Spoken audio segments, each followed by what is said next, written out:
অনেকদিন পর বন্ধুদের সাথে একটু ঘুরতে বেরোলাম। তো কই যাবো যাই হোক, তো প্ল্যান করছি যে উদয়পুর মাতাবাড়িতে যাবো। তো ফাইনালি আমরা রওনা দিলাম এক এক করে সব বন্ধুরা। তো দেখতে হচ্ছে গাড়ির মধ্যে, যাই হোক গাড়ির মধ্যে খুবই আনন্দ করলাম। তো মাঝপথে আমরা এসে বিশ্রাম করছি, এখানে গ্যাসটা পড়লাম। তারপর ভিডিওটা দেখতে দাও কষ্টের।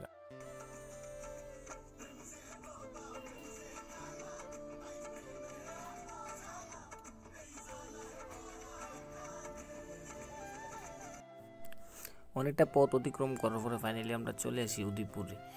উদয়পুরে আসার পর এখন আমরা প্রথমত চলে গেলাম পুকুরে। তো এখানে আমরা কচ্ছপটা দেখলাম, তারপর বন্ধুর সাথে একটু হাত পা ধুয়ে নিলাম। এখন আমরা প্রচুর পরিমাণ বৃষ্টি, তো আমরা প্রথমত রওনা দিলাইছি মন্দিরের উদ্দেশ্যে, কারণ মন্দিরে যাবো।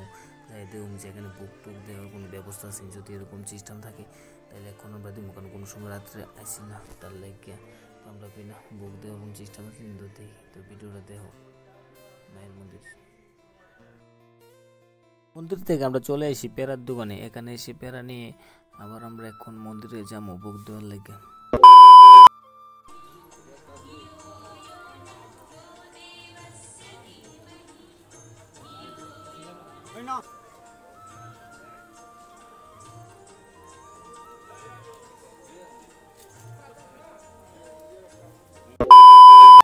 তারপর আমাদের বুক দেওয়া কমপ্লিট হয়ে গেছে। তারপর এখান থেকে বৃষ্টিটাও কমেছিল। তারপর আমরা চলে আসি মন্দিরে মোম করে দেওয়ার পর এখানে বুক ছিল, 3টা বুক নিয়ে নিলাম আমরা বন্ধুরা খাবারের জন্য। তারপর এখান থেকে চলে আসি বাইরের উদ্দেশ্যে রওনা দিই।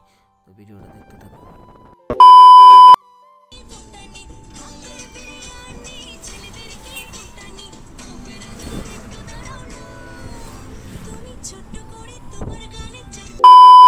ছিল প্রচুর পরিমাণ বৃষ্টি, যাই হোক তারপর খুবই আনন্দ করলাম সব বন্ধুরা। তারপর কিছু ফটো তুললাম ওই দিন, গাড়িতে অনেকটা আনন্দ করি। তারপর ফাইনালি চলে আসি বাড়িতে। আজকের ব্লগটা এতটুকু।